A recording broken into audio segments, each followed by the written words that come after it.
Hi, everybody. My name is Michael Bubis, and I've lived in Pasadena since 2007. I've been teaching and tutoring English mostly in this area for the past 25 years. In that time, I've worked with kids of all levels, elementary, middle, high school. I have two children of my own, a son, Noah, who's 15 and attends a private school, LaSalle High School in Sierra Madre.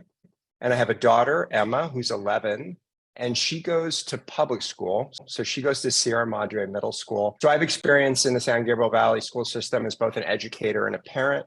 And I'll do my best to share what I've learned about school opportunities and choices for you in my presentation tonight. The most important consideration when choosing a school, and this is from my experience, is really assessing what your child needs and finding the school that addresses those needs. First thing I did with my son was I kind of made a list of important factors that I was looking for that would be good for him. What we did was we thoroughly researched the websites. We looked for what was emphasized as important in education. So was it liberal arts, science, diversity, religion?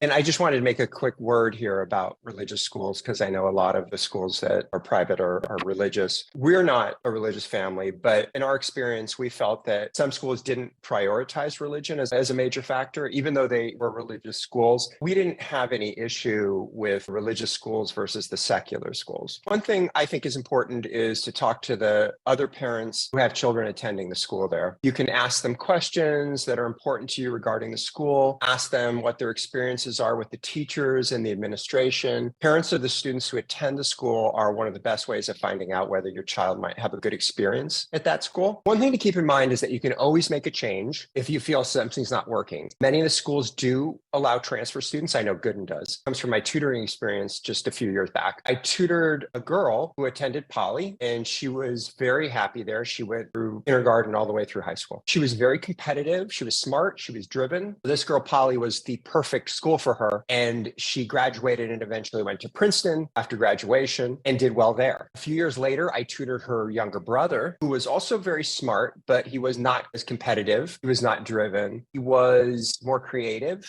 and he started at Poly, but his parents realized that he wasn't happy there. He was kind of losing self-confidence. So they ended up transferring him to Sequoia, which is much more progressive and far less competitive, but very creative. And it was a perfect fit for him. Now he's finishing high school and he's applying to some Ivy League schools, and I'm sure he'll get into some of the Ivy League schools. A little note on the interview. Most of the schools have a parent interview. They also have a student interview. To remember that it's a two-way conversation. The school administrators want to learn more about you and your child. So take the pressure off of yourselves and just come prepared to ask questions that you may have of the school. Before the interview, you should think about why this school would be a good fit for your child and your family, because they'll ask about what your child does outside of school. So be prepared to kind of talk about those points. There's sometimes they'll ask you about something and you might think something negative about your child. Say it in a positive way. And I give you an example. Don't say that they're shy. You can say, I just would want them to be more confident. And coming again from my own personal experience here, finally, both parents should communicate with each other about what they want out of their child's education. There were times when my wife and I disagreed about what educational path would be best for our children. Sometimes we even argued about it, but we understood why each wanted to go in one direction or the other. So we remained sympathetic to the other's point of view. Make sure you both communicate with each other about how to solve the problem in the most beneficial way to move forward. Remember that children are all unique, and there isn't a one-size-fits-all education that works perfectly for every child. Be open-minded, talk to each other, talk to your child about what he or she wants. Finally, when families communicate effectively with each other, they make the best decisions, the best educational decisions for their children.